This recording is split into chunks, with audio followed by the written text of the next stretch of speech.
Welcome to జనమాట. నేను మీ చంద్ర. రాష్ట్రంలో జరుగుతున్నాయి రానున్న ఎన్నికలు. ఈ నేపథ్యంలో జగన్మోహన్ రెడ్డి గారికి వ్యతిరేకంగా ఈనాడు, ఆంధ్రజ్యోతి ఉన్నాయంటూ జగన్మోహన్ రెడ్డి గారు పదే పదే చెప్తూనే వచ్చారు.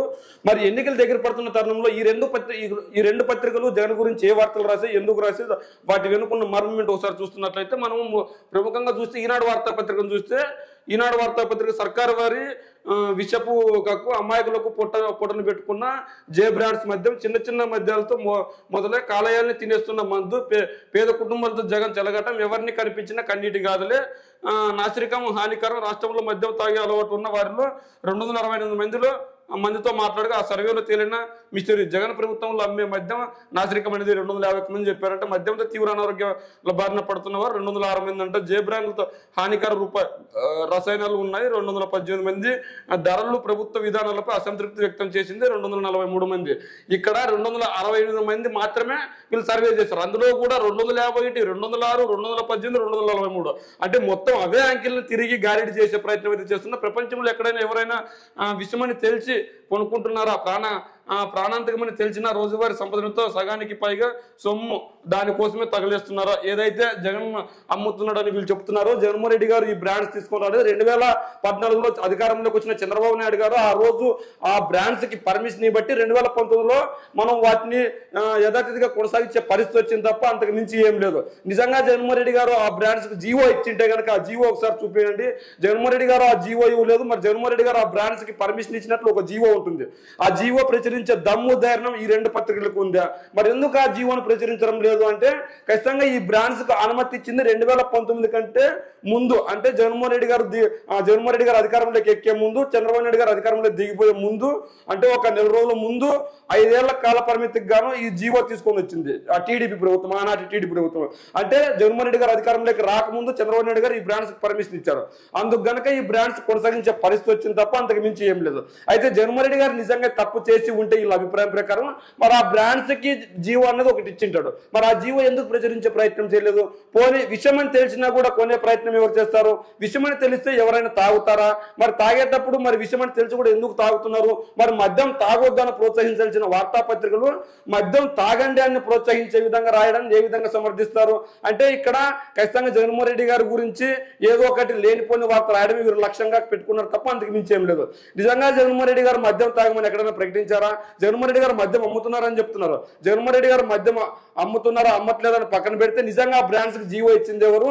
మనం ఈ వార్తాపత్రికలు ఎందుకు మద్యాన్ని ప్రోత్సహించే విధంగా ఉద్యమాల్లో లేపుతున్నారు? నిజంగా ఎన్టీఆర్ గారు కొత్తగా తెలుగుదేశం పార్టీ పెట్టినప్పుడు మద్యపాన నిషేధం చేస్తానని మాక్సిమం ట్రై చేశారు. అయితే ఇదే మద్యపాన నిషేధాన్ని ఎత్తివేసి మళ్ళా మద్యపాన నిషేధాన్ని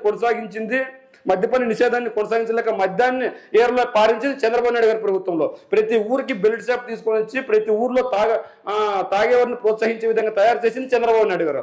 దాన్ని అరికట్టడానికి ప్రభుత్వ షాపుల్లో మద్యం ప్రైవేట్ వ్యక్తుల చేతుల్లో ఉంటే అడ్డగోలుగా దోచుకుంటారు, ప్రజాధనం అంతా వృధా అయిపోతుందని చెప్పి ఆ బెల్ట్ షాపుల్ని, ప్రైవేట్ వ్యక్తుల చేతుల్లో ఉన్న మద్యం షాపులన్నింటినీ బంద్ చేసి జగన్ సర్కార్ ప్రభుత్వ ఆధీనంలో తీసుకొని వచ్చి మద్యం షాపులను తగ్గించుకుంటూ వస్తుంది.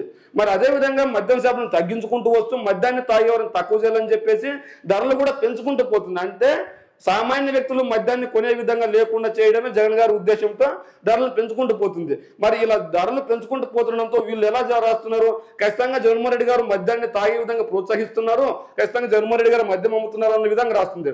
కానీ ఇక్కడ పేద ప్రజల ఆరోగ్యాన్ని దృష్టిలో పెట్టుకొని మద్యం షాపులను కుదించుకుంటూ బుల్లెట్ షాపులను ఎక్కడికక్కడ రద్దు చేస్తూ సామాన్య ప్రజలకు మద్యాన్ని దూరం చేస్తూ కేవలం ప్రభుత్వం అమ్మే మద్యం దుకాణాల్లో మాత్రం మద్యం అమ్మేది విధంగా ఈ రోజు చర్యలు తీసుకుంటున్నారు. అంటే ఖచ్చితంగా ప్రజల ఆరోగ్యాన్ని దృష్టిలో పెట్టుకొని ఖచ్చితంగా ఆ మద్యంని ధరలు పెంచుకుంటూ పోతున్నారే కానీ ఎక్కడైనా తగ్గించిన దాఖలా లేవు. అయితే ఈ రోజు ఎన్నికల దగ్గర పడుతున్న తరుణంలో ఎలాగైనా గెలవాలనే ఉద్దేశంతో తాగేవారి ఓట్ సెక్షన్ అయినా టార్గెట్ చేసుకుని ఆ తాగుబోతుల ఓట్లన్నా జగన్ గారికి వ్యతిరేకంగా పడి టీడీపీకి అనుకూలంగా పడే ఉద్దేశంతో ఈ వార్తాపత్రికలు రాస్తున్నాయి తప్ప అంతకు మించి లేదు. నిజంగా జగన్మోహన్ రెడ్డి గారు ఇలా పనులు చేస్తుంటే 2024 ఎన్నికల్లో ఓటు ఎవరికి వెళ్ళాలని ప్రజలు నిర్ణయిస్తారు. వాళ్ళ ఇంట్లో ఆడవాళ్ళకి తెలుసు జగన్మోహన్ రెడ్డి గారు మంచి చేశారో చెడు చేశారు, ఆ ఇంట్లో కుటుంబ పెద్దలకు తెలుసు, ఆ ఇంట్లో ఆర్థిక వివరాలు చూసే మనిషికి తెలుసు జగన్ గారు ఎలాంటి ప్రయత్నాలు తీసుకొచ్చారు, మద్యాన్ని ఖచ్చితంగా ఏ విధంగా కంట్రోల్ చేశారు అన్నది. అవన్నీ పక్కన పెట్టి మరి ఆనాడు చంద్రబాబు నాయుడు హయాంలో ఎన్ని బెల్ట్ షాపులు ఉన్నాయి, ఎన్ని మద్యం షాపులు ఉన్నాయి, ఈ రోజు జగన్మోహన్ రెడ్డి గారి హయాంలో ఎన్ని మద్యం షాపులు ఉన్నాయి, ఎన్ని బెల్ట్ షాపులు ఉన్నాయి.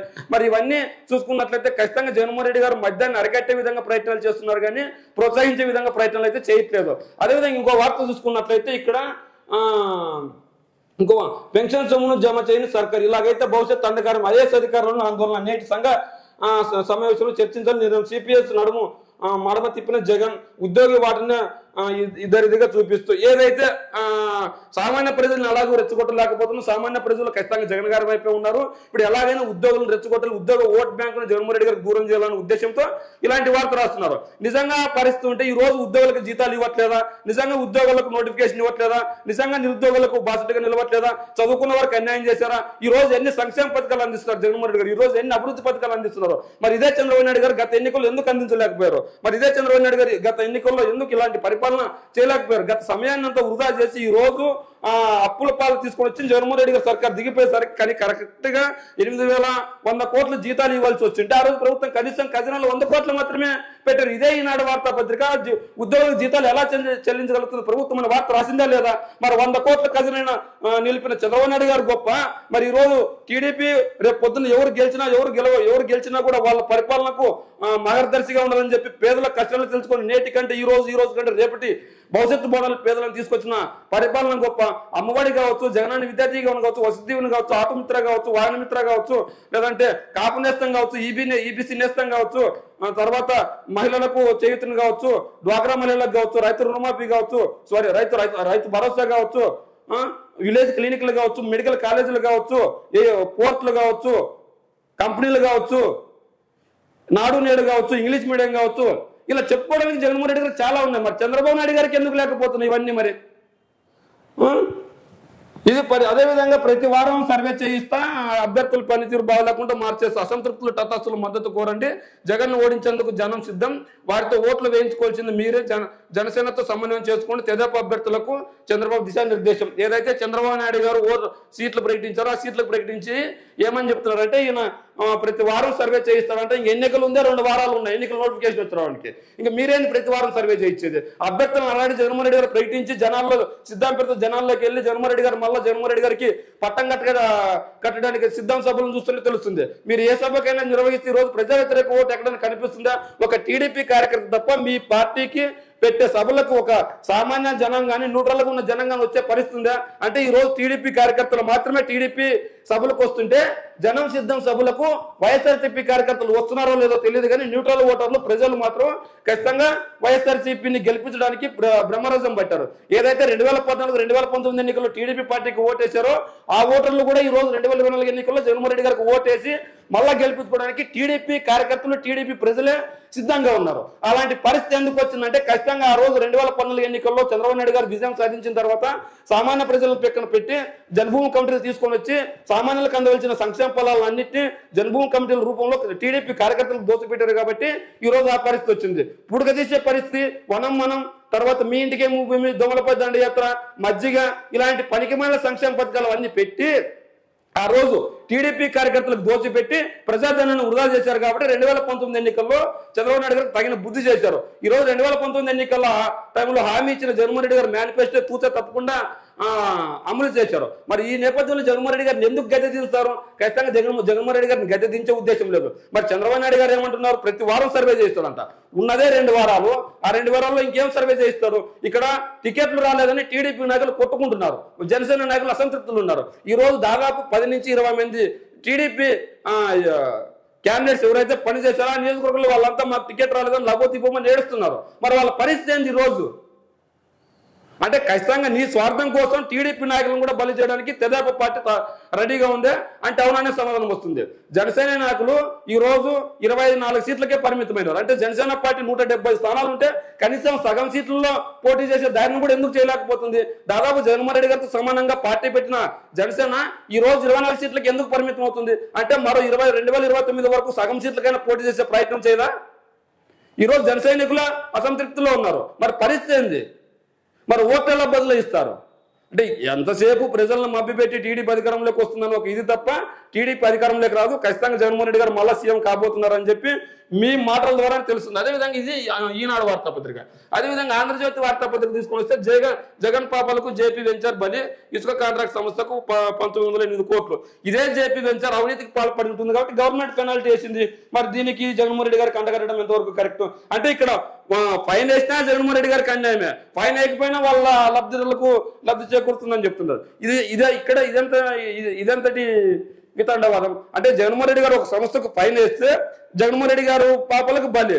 అదే జగన్మోహన్ రెడ్డి గారు ఆ సంస్థకి ఏదైనా ఒక సంస్థకు ఒక వెంచర్ని కానీ ఒక కాంట్రాక్టర్ కానీ ఇస్తే జగన్ బినామలకి ఆ కాంట్రాక్ట్ కట్టబెట్టారు జగన్ దోచుకోవడానికి. అంటే ఖచ్చితంగా జగన్మోహన్ రెడ్డి గారిపై నిందలు వేయడానికే వార్తలు రాస్తున్నారు తప్ప అంతకు మించి ఏం లేదనిపిస్తుంది. అదేవిధంగా మోదీ సర్కార్పై డైవింగ్, గుజరాత్ సముద్ర గర్భంలో ద్వారకా సదర్శన, శ్రీకృష్ణుడి పూజలు, నెమలి ఈకడ సమర్పణ ద్వారకాకు సమర్పించినప్పుడు నాటి ప్రాచీన వైభవాన్ని ఏదైతే నరేంద్ర మోదీ గారు ఉన్నారు, మన దేశ ప్రధాని నరేంద్ర మోదీ గారు ఉన్నారో ఆయన నిన్నటి రోజు సముద్ర గర్భంలో కృష్ణుడికి మోదీ పూజలు అనంతరం చిరునవ్వులు చిందిస్తున్న పైకి వచ్చిన ప్రధాని. అంటే నిన్న ద్వారకా నగరంలోకి సముద్ర గర్భంలోకి వెళ్ళి నరేంద్ర మోదీ గారు వెళ్ళారు. అయితే నరేంద్ర మోదీ గారు నేను ఖచ్చితంగా ఆధ్యాత్మిక వ్యక్తిని ఖచ్చితంగా నేను ఉన్నట్లు మాట్లాడారు. ద్వారకాని సమర్పించినప్పుడు నాటి ప్రాచీన వైభవాన్ని దైవత్వాన్ని అనుభూతి చెందారు. ఆ దేశంలోని అతిపెద్ద తీగల వంతెన సుదర్శన్ సేతును ప్రారంభించిన ప్రధాని. కాంగ్రెస్ హయాంలో అన్ని స్కామ్లే, వాటిని అడ్డుకోవడం వల్లే భారీ ప్రాజెక్టులు వచ్చాయి. నాడు ప్రపంచ ఆర్థిక వ్యవస్థలో దేశం ర్యాంకు 11, ఇప్పుడు 5. అంటే మన దేశం బీజేపీ ప్రభుత్వం వచ్చిన తర్వాత ఖచ్చితంగా మన దేశం ఆ రోజు 11వ స్థానంలో ఉంటే ఈ రోజు ఆర్థిక వ్యవస్థలో 5వ స్థానం తీసుకెళ్తుంది. ఖచ్చితంగా ఇంకా ముందు మంచి ప్రయత్నాలు చేస్తాం. ఈ రోజు ఆ రోజు కాంగ్రెస్ పాపాలు చేసింది కాబట్టి ఆ కాంగ్రెస్ అడ్డుకున్నందుకు ఈ రోజు నరేంద్ర మోదీ గెలిచాడు, బీజేపీ అధికారంలో ఉంది కాబట్టి ఈ రోజు భారీ ప్రాజెక్టులు వస్తున్నాయని చెప్పేసి నరేంద్ర మోదీ చెప్తున్నారు. అదేవిధంగా దేశంలోని అన్ని ప్రాంతాలకు ఎయిమ్స్ సేవలు విస్తీర్ణ, మంగళగిరి ఎయిమ్స్ ప్రారంభించడం ప్రధాని మోదీ. గుజరాత్లోని రాజ్కోట్ నుంచి వర్చువల్ గా కార్యక్రమం. మంగళగిరిలోని ఎయిమ్స్ ఆసుపత్రిని ఘనంగా నిర్వహించారు. ఎయిమ్స్ సేవలను రాష్ట్ర వ్యాప్తంగా కాదు దేశవ్యాప్తంగా అన్ని మారుమూల ప్రాంతాలకు తీసుకెళ్లడమే లక్ష్యంగా పనిచేస్తామని చెప్పారు. మంగళగిరిలోని ఎయిమ్స్ ఆసుపత్రిని గుజరాత్లోని వర్చువల్ ద్వారా ప్రారంభించిన తెలిపారు. ఐఏఎస్లకు జగన్ టోపీ, 2 ఏళ్లుగా ఎన్పిఎస్ కాంట్రిబ్యూషన్ ఎగవేత సీట్ వచ్చిందని ఇది అప్పుడే మనం చదివాము. ఐఏఎస్లకు ఈనాడు వార్తాపత్రిక రాసా మళ్ళీ అది ఉంది. పొత్తు పొడిచింది. ఆగ్రాలో జరిగిన భారత్ జూడో న్యాయయాత్రలు రాహుల్ అఖిలేష్ అభివందం. ఏదైతే కాంగ్రెస్ తర్వాత రాష్ట్రీయ లోకేదర్ బలహీనపడినట్లు వచ్చే ఏదైతే ఎన్నికల దిశగా ఇండియా కూటమి అడుగులు, ఎస్పీ ఆప్తో ఇప్పటికే కాంగ్రెస్ పొత్తు ఖరారు, ఇతర పార్టీలతో చర్చలు, త్వరలోనే ప్రకటన. బెంగాల్లో సీట్లు ఇవ్వడానికి దీదీ సుముఖం. బీహార్లో 28-6 ఫార్ములా. మహారాష్ట్రలో మెజార్టీ సీట్లపై 3 పార్టీల మధ్య అంగీకారం. దేశమంతా 350కి పైగా సీట్లపై అవగాహనకు ఛాన్స్ ఉందని చెప్పారు. ఏదైతే కాంగ్రెస్ పార్టీ 2024 ఎన్నికల్లో ఎలాగైనా దేశంలో అధికారాన్ని చేజిక్కించుకోవాలనే నేపథ్యంలో ఖచ్చితంగా కాంగ్రెస్ పార్టీ బలం లేని చోట ప్రాంతీయ పార్టీల బలం ఉన్న చోట ఆ ప్రాంతీయ పార్టీలను కలుపుకొని ముందుకెళ్తుంది. ఖచ్చితంగా వచ్చే ఎన్నికల్లో గెలిపే లక్ష్యంగా కాంగ్రెస్ పార్టీ ముందుకెళ్తుంది. మరి రానున్న ఎన్నికల్లో కాంగ్రెస్ పార్టీ ఓడిపోతుంది, బీజేపీ మళ్ళీ అధికారం చేపడుతున్న మెజార్టీ సర్వే సంస్థలు తెలుపుతున్నాయి. మరి సర్వే సంస్థలు చెప్పినంత మాత్రాన ప్రజలు ఓట్లు ఎలా ఉంటారన్నది ఎవరు గ్రహించలేరు. ఖచ్చితంగా ఎన్నోసార్లు సర్వే సంస్థలు కూడా విపరీత దాఖలాలు ఉన్నాయి. అయితే కేంద్రంలో మాత్రం బీజేపీ అధికారంలోకి, రాష్ట్రంలో మాత్రం జగన్ అధికారంలోకి రాబోతున్నారని సర్వే సంస్థలు చెప్తున్నాయి. మరి సర్వే సంస్థలు చాలా సార్లు కూడా నిజమయ్యాయి. ఈ నేపథ్యంలో కనీసం అంటే 100%లో 90% నిజమైన దాఖలాలు ఉన్నాయి. ఈ రోజు దేశంలో కావచ్చు, రాష్ట్రంలో కావచ్చు, దేశంలో బీజేపీ, రాష్ట్రంలో వైసీపీ వస్తుందని చెప్పి సర్వే సంస్థలు చెప్తున్నారు. అయితే దేశంలో ప్రధాన పార్టీలన్నీ పొత్తు కలుపుకుంటున్నాయి, రాష్ట్రంలో ప్రధాన ప్రతిపక్ష పార్టీలన్నీ పొత్తు కలుపుకుంటున్నాయి, దేశంలో అధికార పార్టీ కూడా పొత్తు పాల్గొడుతుంది. అయితే ఈ రాష్ట్రంలో ఉన్న అధికార పార్టీ మాత్రం పొత్తులతో కాదు, సింగిల్ గా వస్తున్నాం, ప్రజల మనసును గెలుచుకోవడం, ఖచ్చితంగా ఓట్లు గెలుచుకుంటాం, సీట్లు సాధిస్తాం, ఖచ్చితంగా వచ్చే ఎన్నికలు విజయం సాధించి 2024లో మళ్ళా జగన్మోహన్ రెడ్డి గారు సీఎం కాబోతున్న రాష్ట్ర ప్రజలు వైసీపీ నాయకులు చెప్తున్నారు. తేడా వస్తే సీటు మార్చేస్తా. రాజమండ్రి రూరల్ బుచ్చయ్యకు లైన్ క్రేన్ ఫోన్లో మాట్లాడిన చంద్రబాబు జనసేన నేత కందుల దుర్గేష్తో కూడా సీనియర్లు నివాసానికి పిలిపించి మాత్రాలు. గంటతో చిపిరిపల్లి సీటు పైన చర్చ. భీమిడిపై మాజీ మంత్రి ఆసక్తి. ఆలేపాటికి ఏదో ఒక ఛాన్సు. బాబు శిరోదయం దేవినేని అధినేతను కలిసి వచ్చిన అసంతృప్తిలో జనసేన సీట్లపై స్పష్టత. పిఠాపురం, అమలాపురం, భీమవరం, నర్సాపురం, నిడదవోలు ఓకే, పోలవరం, విజయవాడ, పశ్చిమ అవనిగడ్డ, ఎలమంచిల, పాలకొండ, కూడా అంటే జనసేన కేటాయించిన సీట్లంట. జనసేన సీట్లపై స్పష్టత అంటే 24 సీట్లలో ఆంధ్రజ్యోతి రాస్తున్నది ఏంటంటే పిఠాపురం, అమలాపురం, భీమవరం, నర్సాపురం, నిడదవోలు, పోలవరం, విజయవాడ పశ్చిమ, అవనిగడ్డ, యలమంచిలి, పాలకొండ కూడా ఇద్దరిని గుద్ది పారిపోతా. ఇది రాజమండ్రి రూరల్లో బుచ్చయ్యకి లైన్ క్లియర్ అయిందంటే రాశారు. అదేవిధంగా తేడా వస్తే సీట్ల మార్చుతా. వారం పనితీరు సమీక్షిస్తే ఎన్నికల వరకు సర్వేలు చేయిస్తూ అసంతృప్తులు ఇళ్లకు 10 సార్లు వెళ్లి బుజ్జిగించండి. జనసేన నేతలను గౌరవించండి. ఉభయలు సమన్వయం తెలితే 100% ఓట్ల బదులు ఈ 40 రోజుల్లో ప్రజల్లో ఉండాలి. వీడియో కాన్ఫరెన్స్ తో కొత్త అభ్యర్థులకు బాబు దిశా నిర్దేశం. అయితే చంద్రబాబు నాయుడు గారు, జనసేన అధినేత పవన్ కళ్యాణ్ గారు బీజేపీ పొత్తులో భాగంగా సీట్లు అయితే ప్రకటించారు. అయితే టీడీపీలో ఎవరికైతే సీట్లు వచ్చాయో వాళ్ళు నెగ్లిజెన్సీగా ఉంటే మాత్రం ఖచ్చితంగా వాళ్ళ సీట్లు మార్చి కొత్త వాళ్ళకి ఇచ్చే అవకాశం ఉంది. ప్రతి వారం సర్వే చేయిస్తానని చెప్పి వీళ్ళు చెప్తున్నారు. మరి ఏదేమైనప్పటికీ గెలిపే లక్ష్యంగా టీడీపీ ముందుకెళ్తున్నప్పటికీ వైఎస్ఆర్ కాంగ్రెస్ పార్టీ మాత్రం బలంగా ఉంది, ప్రజల్లో ఉంది. ఖచ్చితంగా వీళ్ళు ఎన్ని కుయుక్తులు పడినా కూడా వచ్చే ఎన్నికల్లో జగన్మోహన్ రెడ్డి గారిని మళ్ళీ గెలిపించుకోవడానికి జనం సిద్ధంగా ఉన్నారు. అదేవిధంగా ఎన్ని సర్వేలు చేసుకొచ్చినా కూడా ఖచ్చితంగా జగన్ గెలుస్తాడని వాళ్ళకి అంతర్గతంగా కూడా వచ్చినట్లు మనకు సమాచారం. అందులో భాగంగానే ఖచ్చితంగా టీడీపీ జనసేన పొత్తు పెట్టుకున్న ఓట్ల బదలాయింపు జరుగుతుందో ఒక భయంతో అధికారులను అడ్డు పెట్టుకుని ఎలాగైనా కేంద్రాన్ని అడ్డు పెట్టుకుని ఎలాగైనా గెలవాలని టీడీపీ చూస్తే అందులో భాగంగానే బీజేపీని కలుపుకుంది. ఏదేమైనా వచ్చే ఎన్నికల్లో ఖచ్చితంగా జగన్మోహన్ రెడ్డి గారు గెలిపే లక్ష్యంగా ముందుకెళ్తున్నారు. ఖచ్చితంగా సిద్ధం సభ్యులతో కావచ్చు, సీట్ల మార్పులతో కావచ్చు, రాజకీయాలు అయితే వాడేవీడిగా పెరిగాయి. అయితే ఈనాడు ఆంధ్రజ్యోతి మాత్రం ఖచ్చితంగా ఏది జగన్మోహన్ రెడ్డి గారిని గద్దె దించడానికి వార్తలు రాస్తున్నాయి తప్ప అంతకు మించి లేదని మనకు అర్థమవుతుంది. మరి వచ్చే ఎన్నికల్లో గెలిపోవడంలో ఎలా ఉంటాయని మీ కామెంట్ రూమ్ లో తెలియజేయండి. అదేవిధంగా ఈనాడు ఆంధ్రజ్యోతి వార్తలు రాయడాన్ని కూడా మీరు ఎలా చూస్తారో మీ కామెంట్ రూమ్ లో తెలియజేయండి.